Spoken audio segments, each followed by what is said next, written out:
Tell the truth. That's the hard part. Woo! My name's Valda and I'm an addict. Hey, Dougie. Woo. Okay, the good thing about this is that addicts are not good at getting up in the morning, so there's not a whole bunch of people here, thank God. I know. And my mind keeps telling me that most people are here this morning so that they can see me squirm. Because I don't squirm very much. I don't get nervous real easy. And hopefully it'll go away in a couple minutes.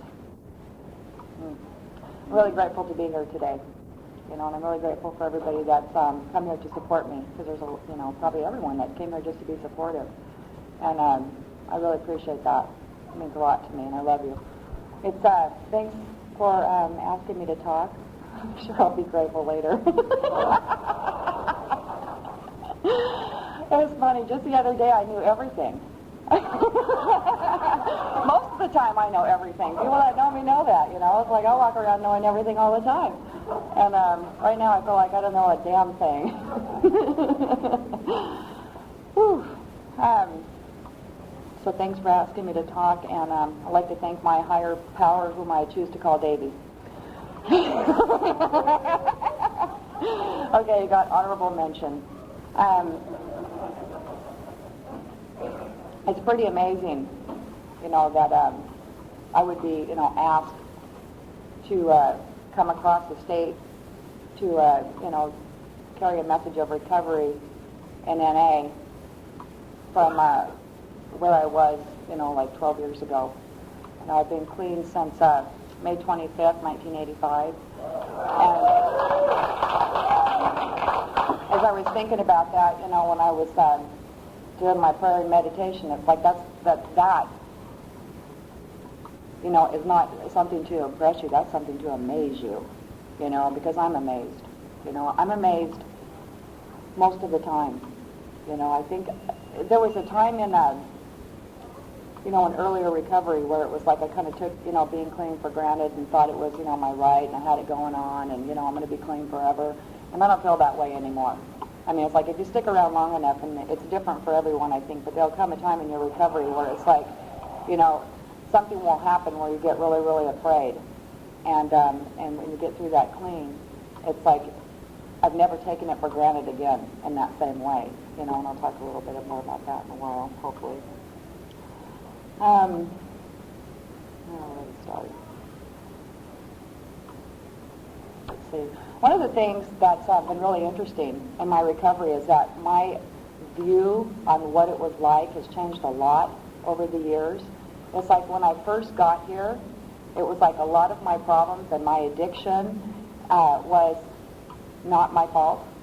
It was the way I was raised. It was the things that, I had been put through. It was, the cards I had been dealt. And I was very dramatic and very, very much not responsible. I was kind of the hero because in spite of all the things that had happened to me, I came to NA and got clean, And my view on that's changed a whole bunch. It's like, thank God for the steps. I guess that's, one of the reasons why they're there, so I don't have to go through life being a, nauseating martyr my entire time on earth. Because, as I was thinking about it, my mom's been sick lately. My mom's here, she's up here in the front row, and she's so supportive of me, and my sister's here too. And my mom has always been here for me. I mean, as far back as I can remember, as far back as my memories, into childhood go, it's like she has always been there for me, But when I got here, I would have told you that it was mostly her fault, that I used. And that's like part of my addiction is to take the things that are most precious and to take the things that, the love and the joy and anything good in my life and totally wreck it, to destroy it. That's my nature. My nature is to, and I did. I destroyed anything good that came into my life. And I had a lot of opportunities. When I was young, it's like I was a wanted child. It was like my mom, prayed for a baby for 2 years and then she got me, It's like, that'll teach you to pray for specifics. It's not like I was an unwanted child. I don't have my early childhood was not, gory and all these, don't have any great, battle tales. It's like I was a very wanted child. I was a very loved child. I was, spoiled rotten. I still am. And there was never any doubt that I was loved. See, the problem was I wasn't loved enough. You know, there was never enough for me. You know, there wasn't enough to fill me up. From the time that I was a little tyke, I can remember, you know, it's like there wasn't enough praise, there wasn't enough attention, there wasn't enough stuff. You know, it's like, you know, my parents would, you know, occasionally pay attention to someone else besides me, you know, and, you know, I was just a little self-centered little creature from the get-go. And some of that, you know, because my parents were very, you know, loving, it's like, you know, they perpetuated that, you know, and so this little dynamic, and you know, I don't know what it was like for my brother and my sister and everybody else's perspective. It was probably very different. All I have is my own perspective, you know. And so my sister will probably tell you after this that I lied all the way through, which might be true. The reason I'm talking about this is because it's so interesting, because I spent so much time in early recovery blaming other people for my problems. You know, and one of the things that I, you know, like the big spiritual awakening, I mean, the big secret that, you know, I mean, it's like in all these years of great recovery, what I got to tell you is that my problem is me. My problem has been me from the beginning. It's like whenever I'm uncomfortable, whenever I'm unhappy, whenever I'm angry, whenever, you know, anything uncomfortable is going on, it's me. You know, even though I want to blame it on you, I want to blame it on them, you know, anyone. You know, because I am the perfect center of the universe, you know. And that's where I remember coming from, you know. And when, you know, it's like I was given all the things that a child, you know, could want. I was given, you know, I mean, we were fed. We had this great home. My mom worked her, you know, rear, and my dad to give us this beautiful environment. My mom did not come from that kind of a background, so I know that she put an extraordinary amount of effort into giving us a nice, comfortable, loving, secure, you know, material upbringing, because she did not come from that. She came from quite the opposite. You know, she was very poor, you know, growing up. And so, and she, you know, made sure that we had everything that we could want, you know. But of course, for me, that wasn't enough. You know, I always wanted more. I mean, I must have just been a horrible child to have, you know, but I never heard that. All I ever heard was how wonderful I was. So why does a kid like this, you know, at age 12, you know, pick up and then proceed to, you know, spend the next 10 years, which was only, I would have gone longer if I could have. I mean, I really would have. You guys know that, right? I could only go for 10 years. I tried my hardest.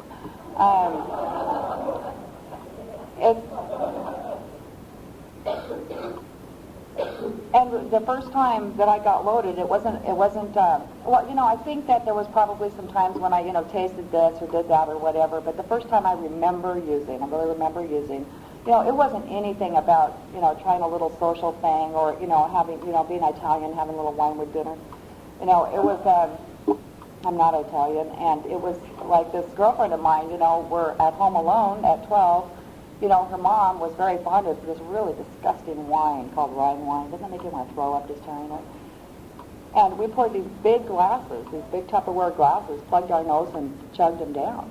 You know, I mean, that was my first time using it. You know, there was nothing social about that at all. It's like, you know, I watched my parents get loaded, and it looked like that's what I wanted to check out. You know, and the most amazing thing happened. It was the, you know, these years of not having enough and not, you know, getting enough attention and enough of this, and, you know, it's like I was so wanting to be perfect, and I don't know where that came from, and of course, you know, that's an unrealistic goal, and so I was always dissatisfied, you know, because there wasn't enough for me. Then all of a sudden, you know, after I had, you know, drank down as much as I could drink down, and, you know, like that quick, it was like all of a sudden, I was enough. I was enough. And not only was I enough, you know, it's like I was happy. You know, and I had no reason to be, you know, as unhappy as I was. Sure, we had things going on. It's like my dad was an addict, you know, and as his disease progressed, you know, in my later childhood, you know, things got a little weird, and they had their problems, you know, but it's like there's other kids out there who have those kind of things going on, and they don't use. You know, there's other kids who look at behaviors and things and say, you know, that isn't working. I think I'll do something different. There's other people out there that do it different. You know, it never occurred to me to do it different. It's like it isn't my way, and so I'm going to be a miserable little SOB until I got loaded. And I was. I made everybody unhappy in my house, I'm sure. You know, because I was always complaining, and I was always throwing a fit, and I was mean, and I was verbally abusive. and I was I was meanest to my mother, you know. And it was probably because, she showed me the most tolerance and had always been there for as long as I could remember. She had been there giving me everything I could ever want. And so, it must be her fault because she wasn't giving me the one thing that I needed, which was self-acceptance, So anyways, I used, got loaded, felt great, I mean, I'm just instantly happy. I've fallen in the bathtub and I can't get out, but that's not a big deal because I feel happy, And so after I got out of the bathtub, with my pants down, that was I'm sure that was a very attractive sight. I don't know how I fell from the toilet into the tub and then I couldn't get out, but thank God I have a little lapse in memory there and I don't remember what happened then. The next thing, my girlfriend and I, it's like her mom's coming home from lunch, and and we're 12 and we're totally loaded. And so what do we, we go down to the park, and she lives by the city park, and we lay underneath the tree and pass out. We're like, well, this was fun. We're going to pass out now, and we'll get up later and figure out how we'll do it again. Well, her mom found us. I don't know what happened, but the next thing I knew, it was like I was busted. I had rode my bike over to this girl's house, because I am 12. I'm a child, and my mom, I think, came and picked me up, and then she made, instead of letting me go to bed, because that's what we like to do after we've totally annihilated ourselves. It's like, don't mess with me. I'm going to bed now. She made me do housework. And that made me really mad because she was ruining my very first perfectly good high, and it pissed me off. And I remember being very angry with her for that. And, from then on, it was like all of us, it was like, as often as I could, as much as I could, trying to, at 12, it was like a couple more years of trying to look good, of trying to, I was always a really good student, I tried to be, really perfect and get a lot of praise, try to get that, what do they call that, positive reinforcement, and for a couple more years I did that, and I tried to keep that up and got, and using wasn't a problem then, it was fun. I didn't see getting in trouble as being a problem. It was just one of the things that went along with getting loaded. It was no big thing. And my problems, the consequences got stronger, faster, and I didn't see the relationship between using more and the trouble that I was getting into. It was like the more trouble I got into, the more I needed to use. The more trouble I got into, the more poor me, and I deserve a break. I always saw using it as being a break and something that I deserved, and it was like my right to use, and because my life was hard and it was rough. And I look back on it now and I think, what was it that I saw as being so hard and so rough? I can't. It's hard to figure out. It's like, I mean, teenagers have their tough times and families have their tough times, but the way that I was handling it, I mean, you would have thought that there was like total, world domination going on, in my home or something, like it was a World War III or something, it was just so big and so blown up. And that's the way I handled things. That's the way I cope with things, It wasn't anybody's fault but my own, It's like it never occurred to me to not use. It never occurred to me not to, take that, fifth of, I can't remember what it was, something. It was the first time I ever drank hard liquor, Of course, I don't even bother to mix it with anything. I just plug it down and then steal my best friend's car, And I hadn't even got a driver's license. I didn't really know how to drive yet. But it seemed like, hi, Martha. It seemed like a good idea. Everybody look at Martha. Isn't she cute? Okay.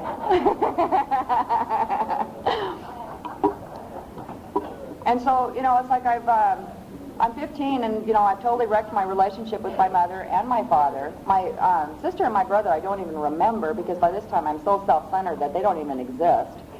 And, there's me.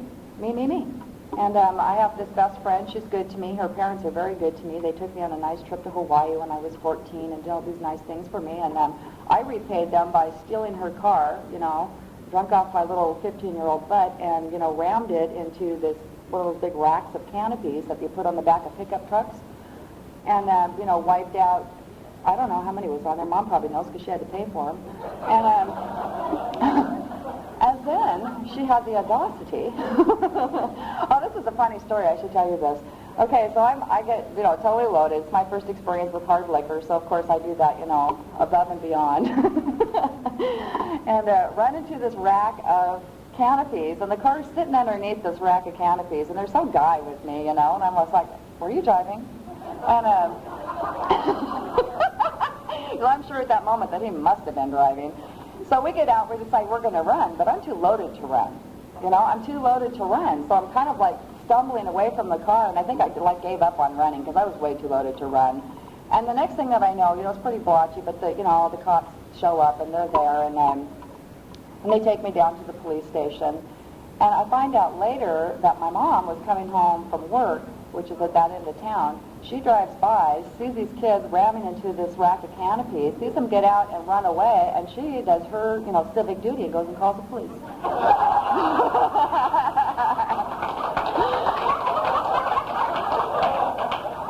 So then, being a good addict's mother, she proceeds down to the bar to tell them about her exciting evening and these very naughty kids that were doing these things. And the police, I don't know how they knew where she was, went down and said, Irene, are you the one that called in this accident down here? Yes, I was. You know, and, well, we have your daughter.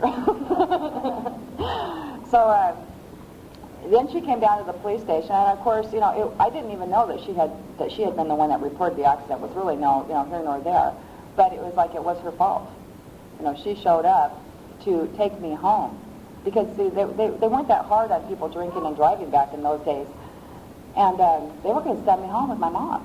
And I was going to be responsible for the damage, but they were just going to, you know, send me on home. And, you know, I wouldn't go home with her. You know? It was like it was her fault. You know, the pain that I was feeling and the discomfort that I was feeling wasn't about me and my actions and the responsibility for them. It was her fault. You know, and I was mad at her. You know, and I told them, you know, I wasn't going home with her. And she'd take me nowhere, and na. So then, you know, next thing I knew, you know, my little butt's in the juvie, you know. And I had never been in jail. I mean, my God, I was a cheerleader, you know. And they stuck me in isolation for 2 days, and I had never experienced anything like that. And I had never been in a situation where I couldn't con, manipulate, sweet talk, you know, seduce my way out. And it was like, you know, they had me locked up, you know, in a girls' facility. And, you know, with nothing. It's like, you know, they give you this little pair of pants and a shirt and throw you in there, and that's it. You know, you get some food stuck in, and I didn't like it. You know, I didn't like it at all. You know, it was like I sat in there and I listened to these other gals yelling back and forth from each other and talking and stuff, and I said, you know, I'm not like that. You know, I'm not like that. I don't belong here. You know, someone's made a mistake. And I got out, and I never went back to jail again. I tried my best, and somehow, you know, and so what? You know, it's like I should, you know, I mean, I should be in jail now. You know, I committed many crimes and many felonies, and had I been, you know, ever caught or prosecuted, it was like, you know, I could probably, well, let's see. Maybe I still wouldn't be there. I would have been there for a long time. But, you know, I was different. I wasn't like those bad kids. You know, I mean, I just accidentally drank a little too much and didn't quite make the turn, you know. And besides that, I was nothing like them. And I didn't understand why I was in there and, you know, why I wasn't home verbally abusing my mother where I belonged. I went back to school, and this really weird thing happened. It's like I was in, you know, it was like one day I was one thing at school, and I had this image or whatever I thought I did, and I went back, and it was like all of a sudden I was the one who had wiped out my best friend's car and all this trouble, and I felt this shame, you know, and I went back to school, and I was a sophomore, and I felt this shame and this feeling of, it's like I wasn't, you know, it wasn't like I was guilty or I had done something wrong. It was like I was wrong. You know, there was something wrong with me, and how could I have done something that hurt so many people, and yet at the same time, you know, blame them. So from that point on, it's like things changed. I didn't try to be the good girl anymore. I didn't try to be, you know, the little, you know, cheerleader by day, you know, partier by night. It was like, you know, I just went there. You know, I just went, when we make those decisions, you know, it's like sometimes we get to those little crossroads, and it's like we get clean, or else we go to the next level, the next bottom. You know, like addicts are the only people who have levels of the bottom. No, I'm at the top of the bottom, in the middle. This is the bottom of the bottom. Now, the last time wasn't the bottom. This is the bottom. So it's like, it was almost like a conscious, it's like, you know, I felt the shame, and it was like, and I just went into my addiction. from that point on, it's like I didn't try, somehow because I guess probably from a good upbringing when I was young, it was like somehow I got through high school barely. It was like I spent much more time getting loaded than I ever spent in school. I don't know how I graduated. It makes me very suspicious of our education system. And a lot of us are that way, It's like, I went on and went to college later on after I got clean and stuff, but there's no reason why I should have graduated then, and there's no reason why someone shouldn't have said, what is wrong here,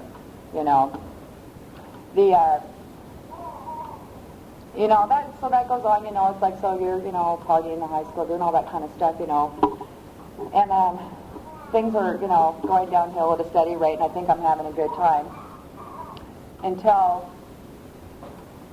I'm 20. And it's like I'm starting to see that things aren't working out right. It's like things are getting worse. Anytime somebody wants to try something new, it's like in Mikey, let Valda try it, I don't ever remember ever refusing any kind of drug that anyone ever offered me. It was like, maybe this one will work better. I like these, and maybe there's a better one out there. Maybe there's one that will make me feel, how I want to feel, and I won't have to take as much. It won't have to cost as much. Maybe I can really find that perfect combination where I don't wake up in the morning feeling like, physically and mentally and oh, that's good. Oh, you guys, thanks.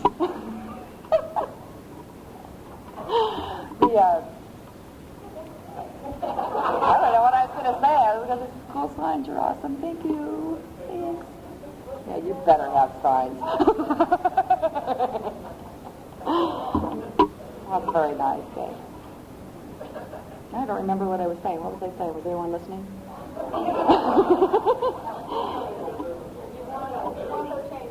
What? I was fair changing? And then I became a prostitute. No. Okay, remember not to lie. The perfect drug. Have you guys found it? Yeah. So, I did find some that I liked a lot. But then I was frightened that I would become a junkie. I would become a drug addict. It's like I found a couple that I really liked a lot. But there was a lot of society's heavy-duty rules, down on those particular drugs. And if you took them, you were a drug addict. And, you were that person on those commercials. You know what I'm talking about? The long, stringy hippie hair with the trench coat, hanging on the streets. Yeah. So I took them. I loved them. They were my favorite. But I thought, I can't be that. I can't be an addict. Because, I'm just a little cheerleader that's misunderstood, okay?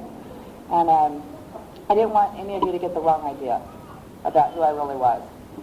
So, I manipulated like we all do with the drugs, and, it's getting crazy. It's like I'm not, it's like when you start waking up saying, why did I do that? Where was I at? Who was I with? Those kind of things that just, the shame's building and building. And so I decided I was going to do a geographical. It's like it's getting too heavy. I had been dating this guy off and on, and we had this really addictive, love me, hate me, beat me up, not physically, but it's like we were just really hard on each other, and it was time to get out. And so I had this opportunity to go to Hawaii. And I was like, okay, I got offered a place to stay and a job, and 2 weeks later I was gone. I mean, I was going to, it was all going to be different. It was going to be so different. It was going to be so warm and beautiful. And I was going to be, the beautiful little cheerleader on the beach, having it all together. And I got there, and I got a job, and I found out that I was pregnant. I didn't tell anybody because I didn't want to stop using.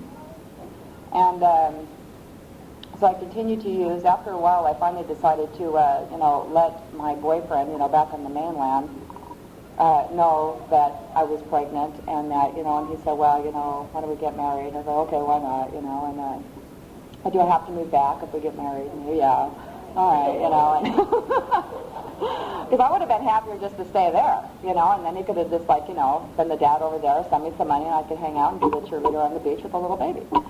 And, because, it should be my way. It made perfect sense to me, but he wanted to drag me back to Washington, where nobody understood me. All these people were all screwed up, it was all their fault, and I went back home, and it was like, suddenly I'm sitting there, and the thing is happening to my whole life has changed. It's like suddenly, I'm going to be a mother, I'm married, I don't want to be any of these things.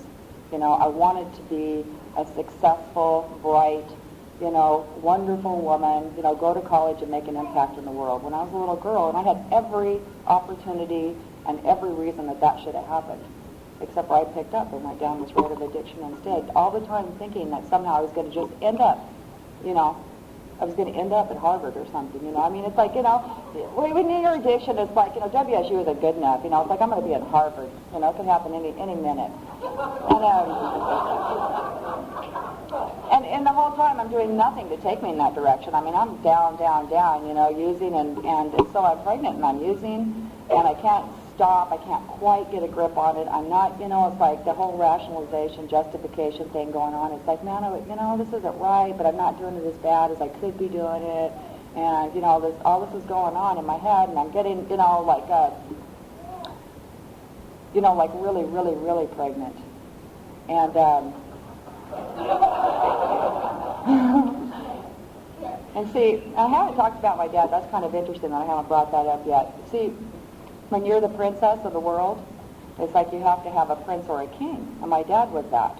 My dad was he was a very awesome guy, and I loved him a lot, and I enjoyed being around him. And he was, he was an addict, and before he got way off into his disease, it was like he was a lot of fun. He did a lot of neat things with us. He took us, camping and snowmobiling and motorcycling, and we did everything that everybody, looks and says, I wish that when I was little I could have done those things. Like, I got to do them, and it was like, and he was that Boy Scout dad, I mean, he was just, and everybody loved him, and a great sense of humor, and he was the one that told me that I was the perfect princess. I could do anything I wanted to do, it's like, that whole, kind of you're specialer than anyone else kind of thing, and it's neat to give your kids, love and encouragement and stuff, but, I was almost giving too much to the point where it's like you're specialer, you're more special than anyone else, and it's like, so then I think I'm entitled to more than anyone else for less, it's like I don't even have to deserve it because I just am, and, but he was the one. It's like I never trusted men, and it was like I could hang out with these bad boys, which I still love bad boys, But it's like I could hang out with, and I like them clean today. It's like I could hang out with these kind of, these guys that, it's like you really don't want your daughter hanging out with all this stuff because I had Dad. It was like he was always there for me. He would always tell me that I'm the best, I'm the prettiest, I'm the smartest. And he was always the man in my life. And there were no other men. It was like, to me, men were just, it was like they were there, they were gone. I was really bummed out about having to be married to one, because I really just wanted to play around. And so I'm sitting there, married, and I'm thinking, what happened to the beach? And I'm very, very pregnant. And my mom and the county coroner walk up to my door. And, and I'm trying to hold it together. I got a couple more weeks of being pregnant before I even really get loaded. And I'm just holding on. And I get very confused. It's like, what are they doing here? And he came out to the door, and he, looked at me, and this guy owns a pizza parlor, and I'm down, and I'm like, why is the pizza man here? He was also the coroner, and he came to tell me that my dad had killed himself the night before. And it's like, you can't tell me that, because what am I going to do without him? I mean, he was like, I blamed my mom for everything, so I couldn't have her, I couldn't hold on to her. It was like when things got bad and when things got scary and when I thought maybe I wasn't holding on and I wasn't going to make it, all I had to do was talk to Dad because I was it. I was the shit, and all of a sudden he was gone, and it was just like, I don't remember a lot from then on. I remember, grabbing the nearest, most available drug at that time, which was a beer out of my fridge. And I was very pregnant, and I didn't care if him or my mom or who saw me. It was like, boy, the pain came rushing in, and the darkness came rushing in, and it was like, wow. It was the most alone and most frightened I have ever felt. And I went into the next 2 years. I don't remember a lot. It was like in the next 2 years, I had, my son was born the next week. We got through the funeral, and through that business, and it's like, and then I'm having a baby, and I'm trying to grieve, my dad, and it's like, I don't want to be married, and I am, and I have this little baby, and I'm thinking, man, because I can feel this compulsive, obsessive desire to use that I can't control. And I'm thinking, man, how do you be a mom with that? And it's like, thank God hi, Dutch. It's like, thank God that the guy that I really didn't want to be married to was by nature kind of a good parent guy.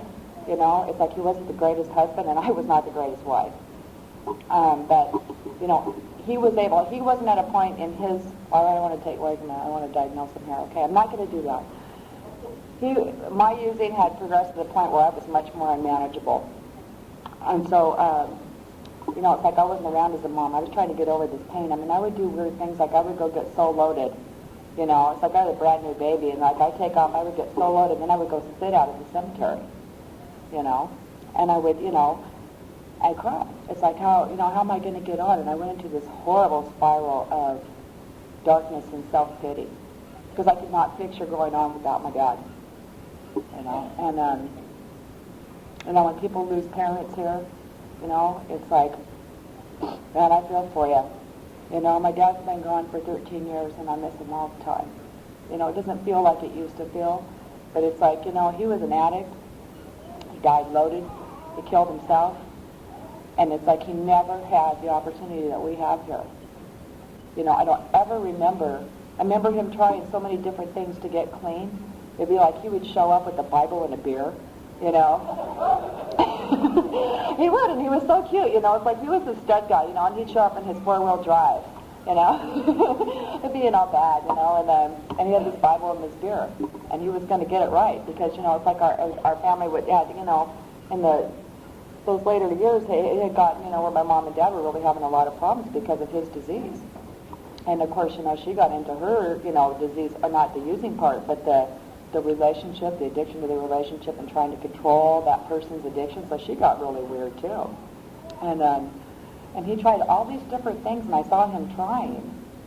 And, it's like he just couldn't get it. And finally, it's like I understand that hopelessness, and I understand that despair, and it makes it very important to me that we're here to carry the message, and that we're here to, it doesn't matter whether the people I want to be here are here or not. What matters is the people that are here, because if I carry it to you and you carry it to me, then one of us might come in contact with one of them, one of those that I want to get clean, or one of those that you want to get clean.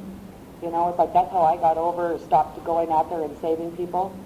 It's like, I'm going to carry it to you and you carry it to them, okay? And that's my unspoken deal with you guys. I'll be here for you, you be here for me, and you're going to carry it to those people that I love, and I'm going to carry it to the ones that you love, And you guys don't know you're doing that for me, but you are.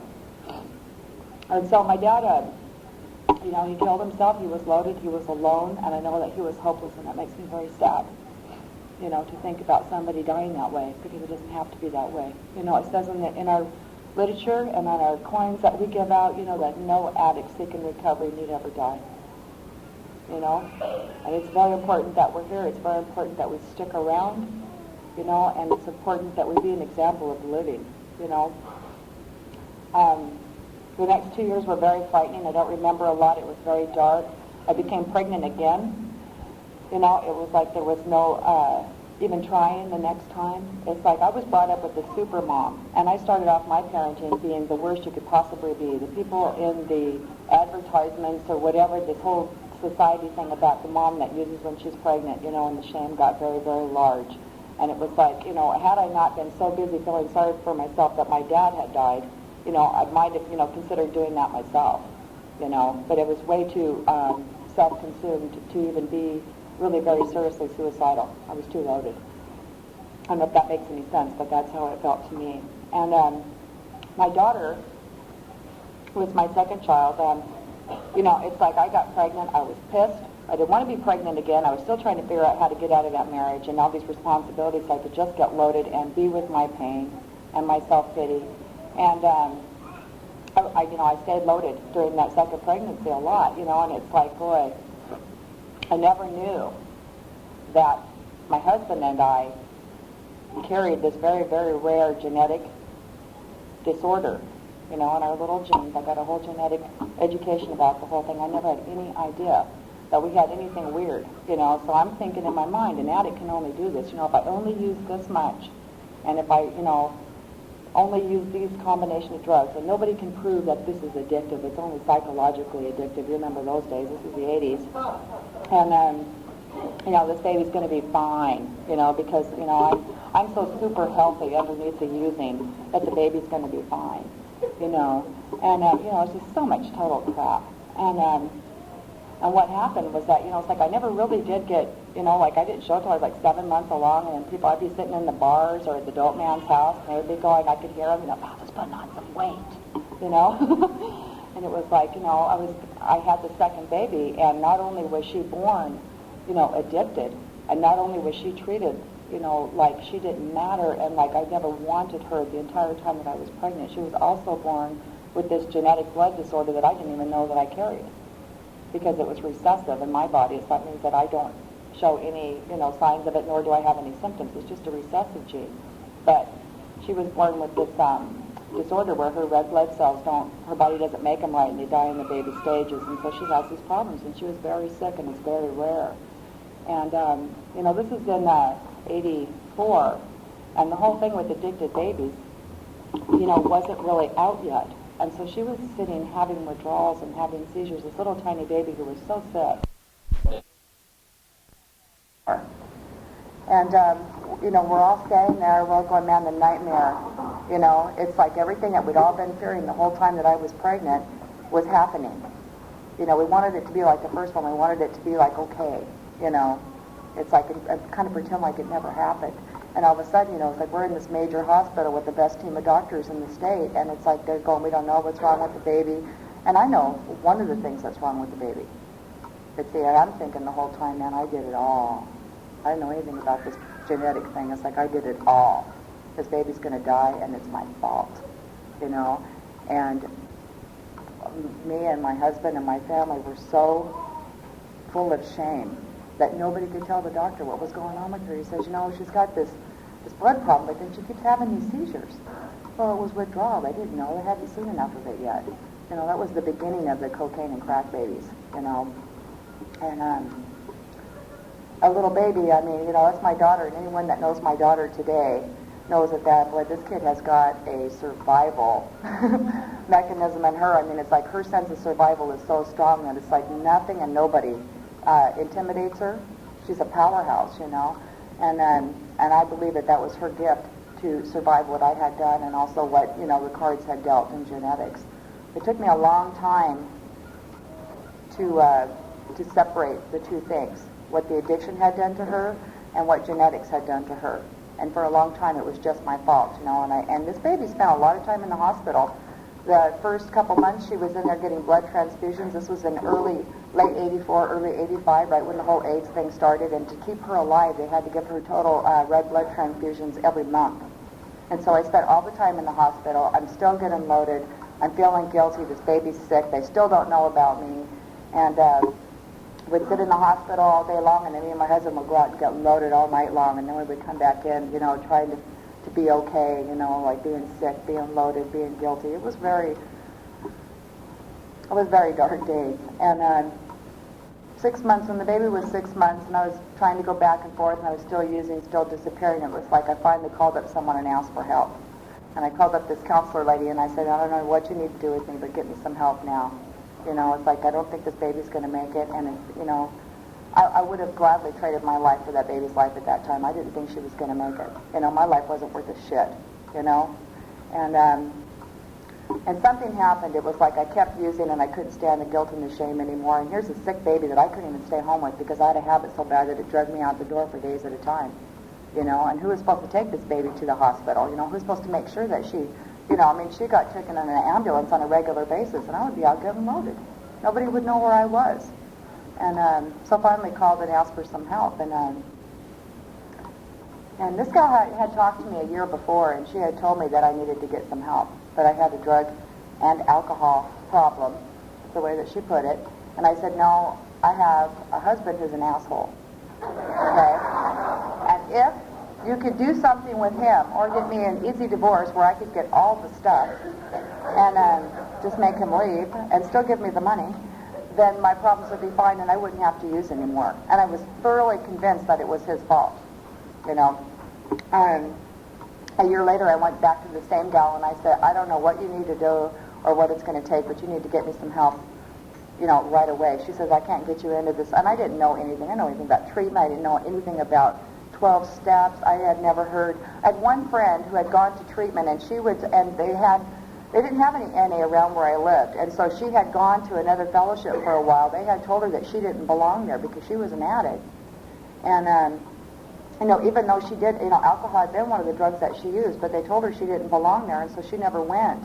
And so she did her own little thing, and so she didn't drink her drugs, but she took other drugs. And that was her form of recovery, and that was the only example I ever had, And so going in, even though I said, get me in, do whatever you got to do, get me in, I'm thinking, well, when I come out, I could still do these things like my friend does. I can do all the drugs that I don't do now, because there was some that I really didn't care for. And I can do those ones when I come out, because I got to do something for fun. I can't be doing nothing. And so anyways, I go to treatment, and it's like just like a self-centered addict. I go off to spend 30 days, at the treatment in Sunnybrook Farm, and my mom and my mother-in-law and my family get to deal with the wreckage that I've left. I love addicts. We're great. It's like I'm going to treatment like I'm making this great sacrifice. Here I go to get better now, and they're home dealing with the damn mess. It's like I've been stealing money from ourselves, so I got checks bouncing all over the place. I got, dealers trying to get a hold of my ass. I got, a baby that's on death's brink every month. I mean, she was very, very seriously ill. And it's like, I'm doing them all the great favor of going off to treatment for 30 days, And I did. I thought, that I was, like I said, the great martyr. It never even occurred to me that I was inconveniencing them. It never occurred to me that they were having to take care of the things that I should naturally be taken care of. Because I was the most important thing in the universe. And I got there, I turned 23 in treatment. They told me I had fair to zero chance of recovery. I was going home to a husband that used. We had a growing operation going on under our house. I had a sick baby. Hey, gardeners. They're having the gardening show this weekend. We should be there. That's all right. I love great sound. They told me that, that I couldn't do it, and being a good addict. Oh, thank you. That was very thoughtful. Oh, yeah, she's so codependent. It pissed me off when they told me I couldn't stay clean. It's like, hey, I am a cheerleader, damn it. And we could do anything. And, I don't know why I put so much importance on that, but back then it was. It was the one thing that affirmed me. When I was going downhill, it was the one thing that, got enough votes, It probably had more to do with that, well, I won't tell you. Never mind. Tell the truth. Okay. I will about the next thing I'm going to say. Okay? When I was in treatment, the greatest thing that happened to me while I was there was that one, I found out that this was a disease, and whether it's a disease or it isn't a disease, I found out that it wasn't because there was something internally wrong with me. I wasn't born bad, that I had made a long series of bad choices, and I had a chemical dependency, that my body and my mind and my spirit were addicted to these chemicals. And that I had to break the cycle, and there was a way of doing it. The second best thing, or the first best thing, the very, very best thing that happened was they took me to NA. They had another program that they had there, yeah. Thank you. Thank you, NA. They had this other program. I said, we got this other little program over here called Narcotics Anonymous. We'll take you there once a week, if you're good. And don't drink any coffee while you're there. And you come back. And so I went down there, and I had been going to these other meetings, and, they were okay. It was all right, but it was like, there was no fireworks. It's kind of like a relationship. You hang out with someone, there's no big deal, and then you meet the one, it's like, oh my God. That's what it was like walking into NA. It was like, I walked in, I looked around, I felt what was there immediately. It's like I didn't talk to anybody, but I felt the people there, and it was like, man, what is this? What is this? What is this feeling, And I sat down, they started talking.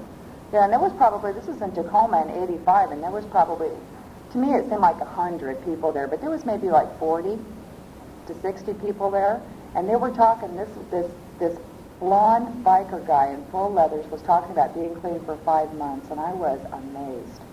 I mean, how can you tell? You guys know when you get here and you get that hope, you know, it's like you've been clean for 5 months.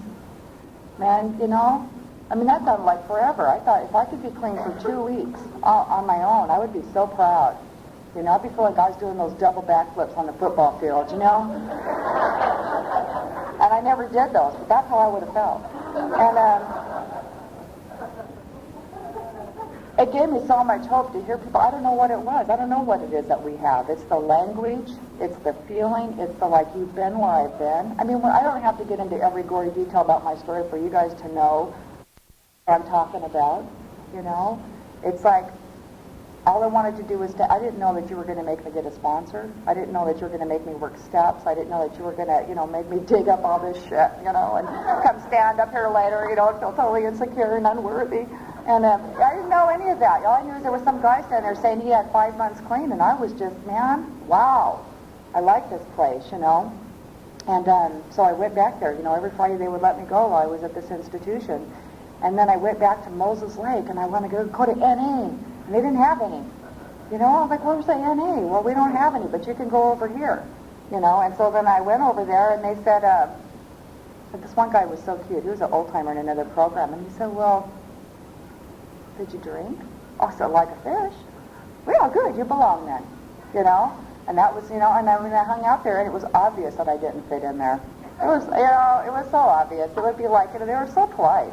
You know? Nobody even said fuck or anything. I was like, I can't hang here, you know?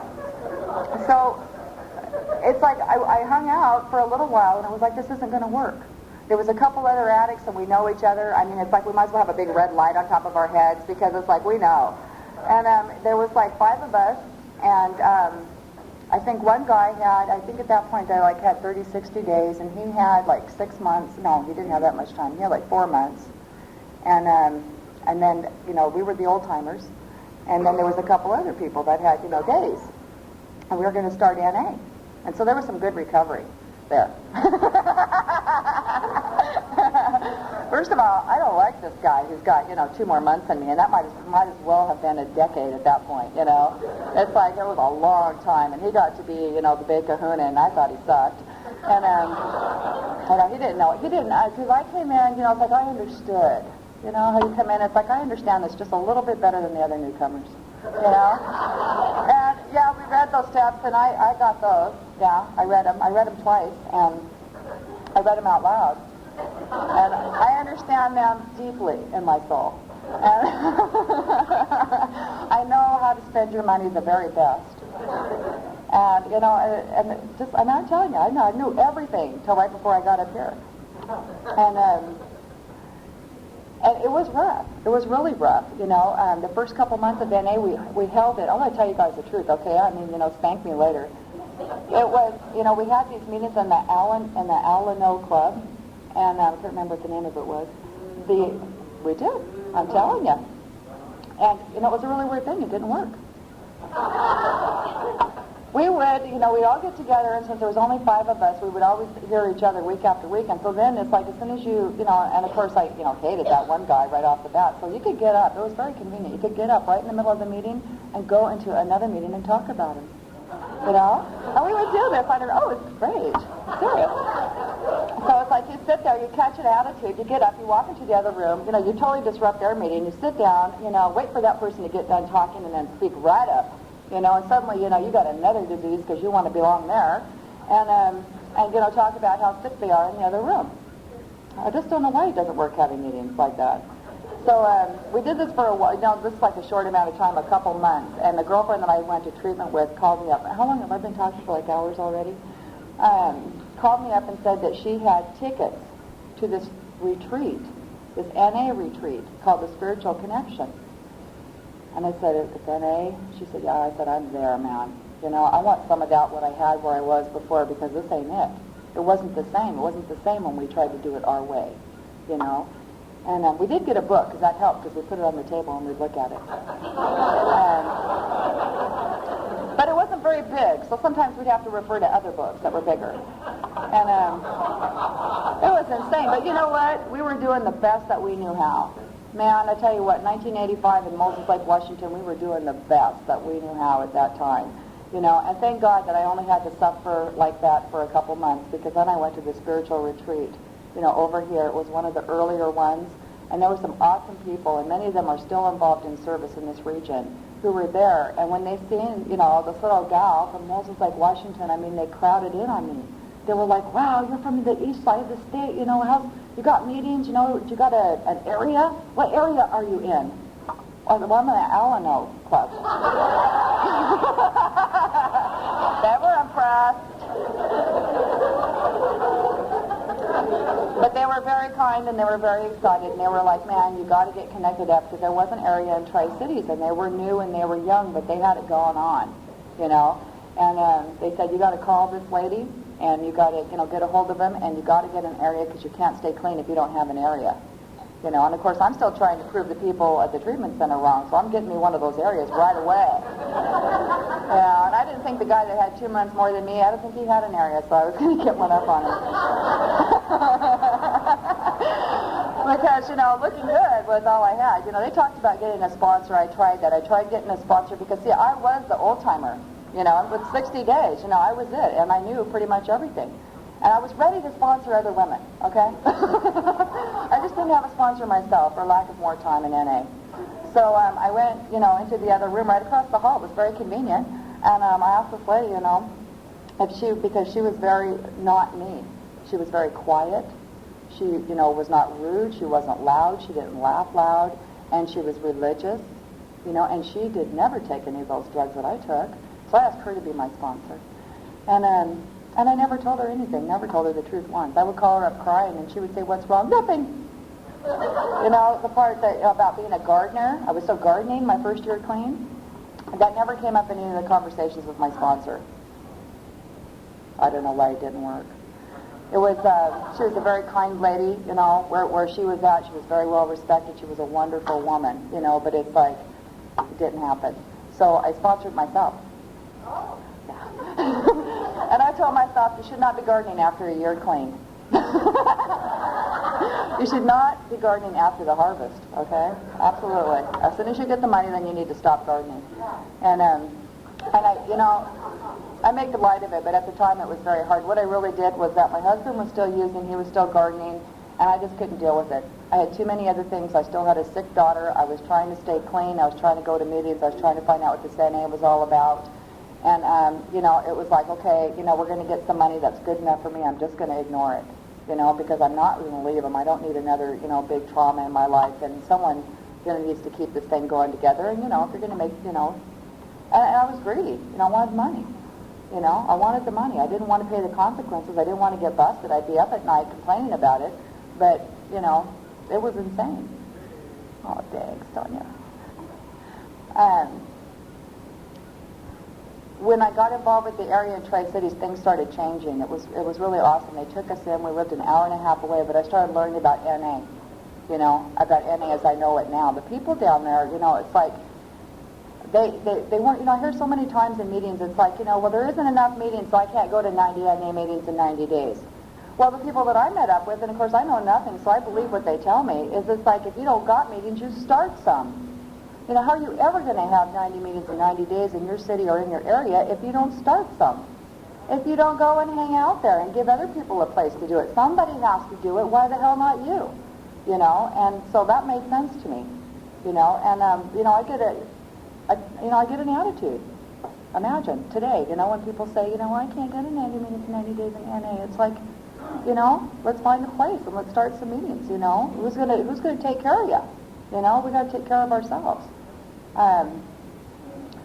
Involved in service for 3 years, like I didn't have a sponsor, didn't know the steps, you know, didn't work the steps, but of course I had that deep, you know, soul-based understanding of them, so I didn't need to.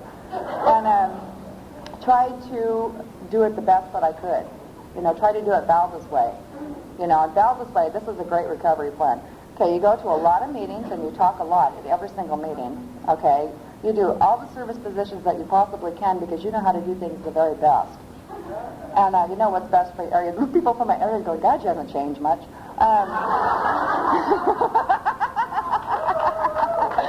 Stop.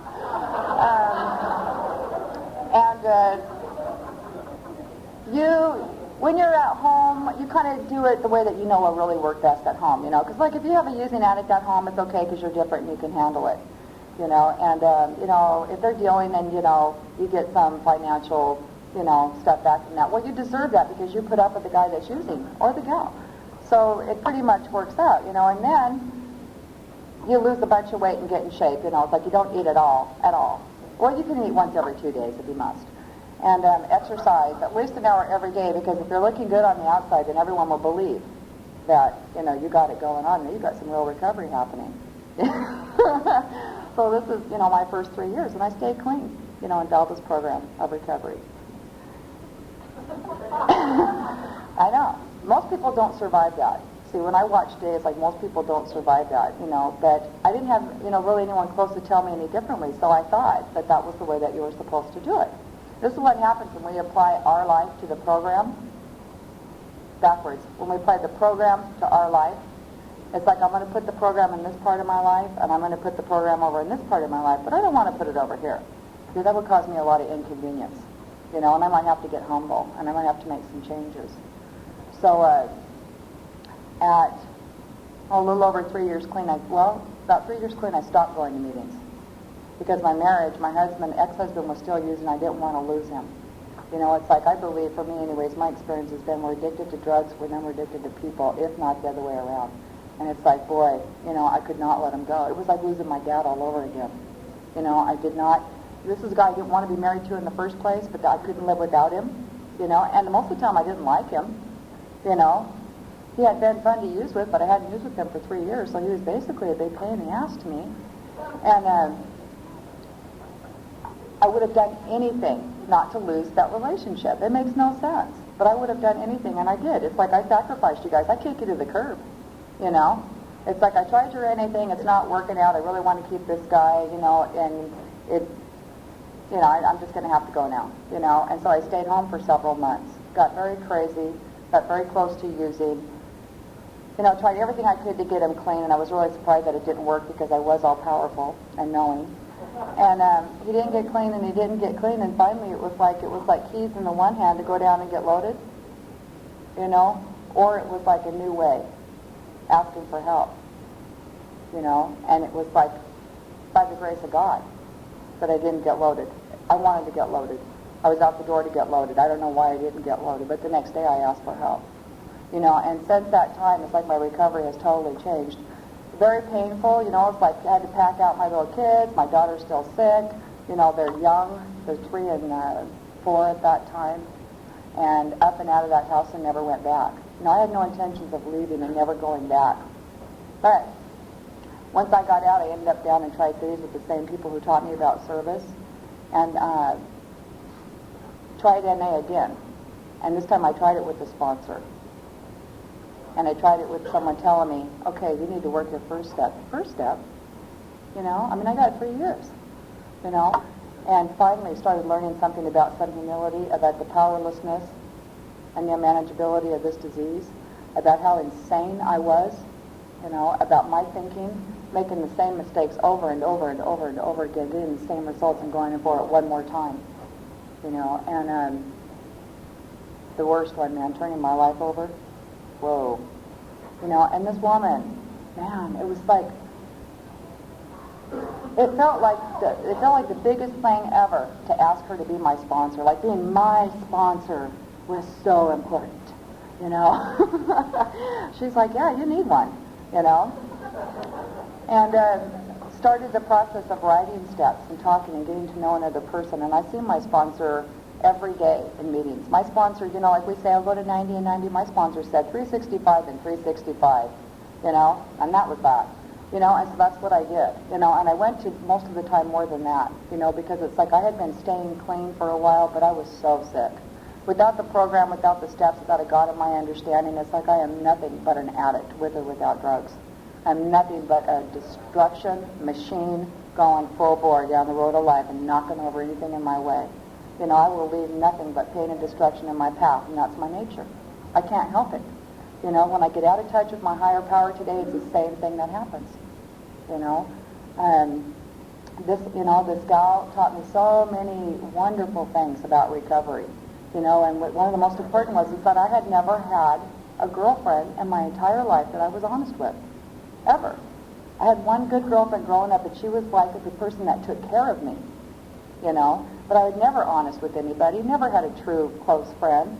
And she taught me to start connecting with the women. You know, through this, it's like I have a group of women today that I would bet my life on.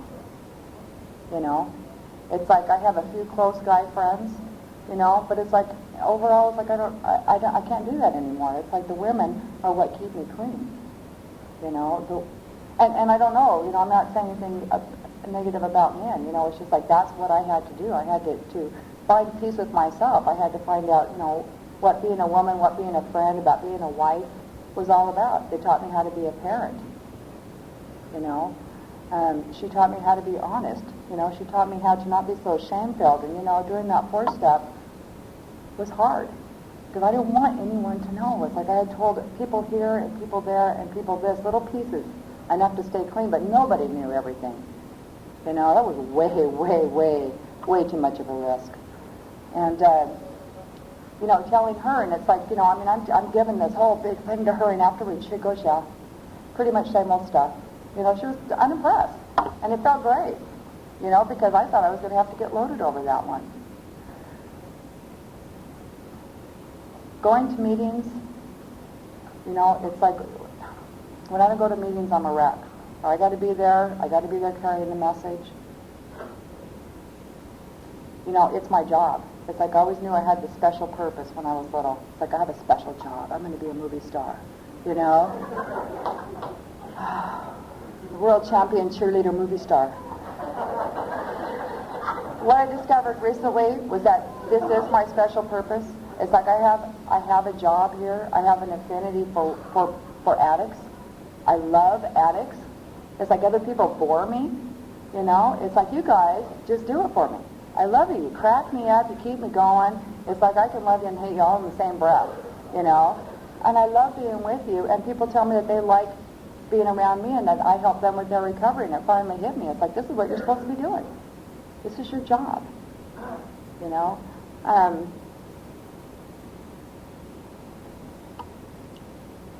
We got to stick together.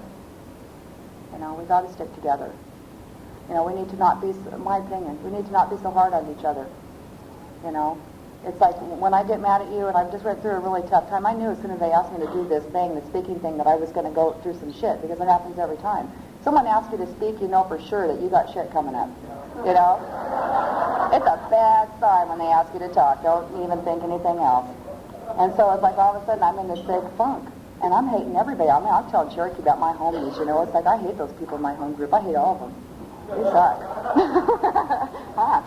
You know, and it's like, you know, if I'm just, you know, you think about get over yourself. Get over yourself. But it's not them, it's me. For some reason, I'm hating myself. I'm mad at myself. I'm not trusting myself. And it's like the people that are close to me are going to get it. And the people that are the most close to me are my people in my home group who I love, who are the best, who are always there for me. You know, no matter what. It's like you can imagine when change comes and new people come in and people from the other fellowship come over and they want to be, you know, how I get. Oh, yeah. You know? It's like, oh, wait a minute, you're doing it wrong. You're saying it wrong. Wait. You know, and I'll get vicious. You know, and then I have to stop and remember this is for all of us. You know, this is for all of us. And we don't, you know, I can't bash it to anyone. It's like we got to be an example and teach, you know, and show with kindness, you know, and sometimes that's hard because I want to bash heads, you know. It's like, because you're screwing with my life here.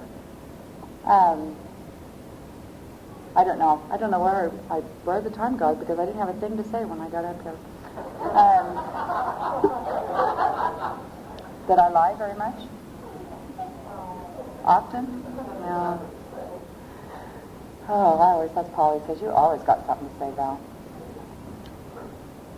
This is my home and everything in my life. You know, since, you know, some of the things I kind of left trailing off, my daughter's fine. You know, it's like she's doing well. I'm divorced from that person. I'm no longer a gardener, and I've since, you know, remarried. And it's like I have a really nice life now. I have a life that is not surrounded with chaos. I have a life that is not surrounded with loneliness. It's like most days I wake up, I'm feeling good, I'm grateful. You know, I'm grateful for what I got. I still want some more stuff and I'm willing to work for it, you know, or whine for it. That's a job. That's not easy. I have friendships in my recovery that I have had since I got here, you know, and that they keep getting better. I've learned through the gals that I sponsor how to get through those rough times when relationships change as they do. They go from the next stage to the next one, and how to go through those, sometimes not very gracefully. That was a while back, and the gal called me on, one of the gals I sponsor called me back, and I said, I'm never going to NA, and I'm never talking to you again. You know, that was like, I don't know, last week. It was last year. And, you know, it's like I have to remember that this is my home, and no matter what, I got to stay here.